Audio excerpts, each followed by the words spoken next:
জিমের পোশাক সহ দৈনন্দিন ব্যবহারের অনেক কাপড়ে ফরএভার কেমিক্যাল PFAS থাকার আশঙ্কা বাড়ছে।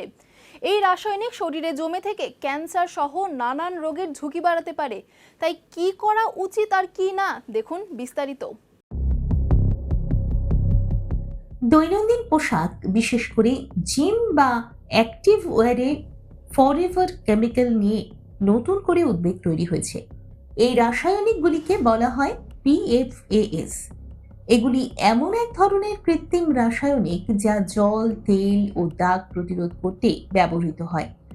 বিশেষজ্ঞদের মতে PFAS পরিবেশে এবং মানবদেহে দীর্ঘদিন ধরে থেকে যায়। এই কারণেই এগুলিকে ফরএভার কেমিক্যাল বলা হয়। গবেষণায় দেখা গেছে এই রাসায়নিক মাটি, জল, খাবার, এমনকি মানুষের রক্তেও পাওয়া গেছে। যুক্তরাষ্ট্রে প্রায় 95% মানুষের শরীরে এর উপস্থিতি মিলেছে বলে বিভিন্ন রিপোর্টে উল্লেখ করা হয়েছে।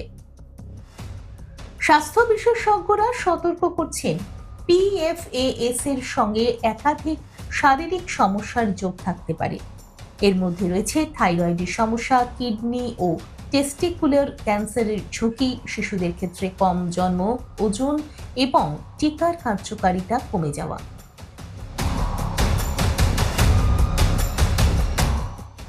এই রাসায়নিক শরীরে ঢোকার পর সহজে বের হয় না।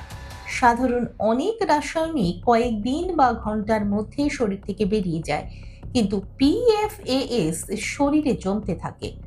বিজ্ঞানীরা একে বায়ো অ্যাকুমুলেশন বলেন, অর্থাৎ ধীরে ধীরে জমে থাকা। বিশেষ করে যেসব পোশাক ওয়াটার রেজিস্ট্যান্স বা স্টেইন রেজিস্ট্যান্স বলে বিক্রি করা হয়, সেগুলিতে PFAS থাকার সম্ভাবনা বেশি। তবে পোশাকের লেবেলে সাধারণত এই তথ্য স্পষ্টভাবে লেখা থাকে না।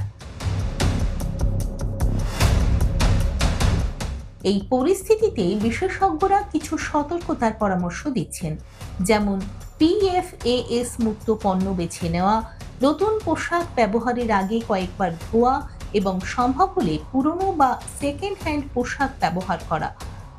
কিছু মার্কিন রাজ্য ইতিমধ্যেই এই রাসায়নিক ব্যবহার কমানোর দিকে পদক্ষেপ নিয়েছে। অনেক বড় সংস্থাও তাদের পণ্যে PFAS বাদ দেওয়ার পরিকল্পনা করছে।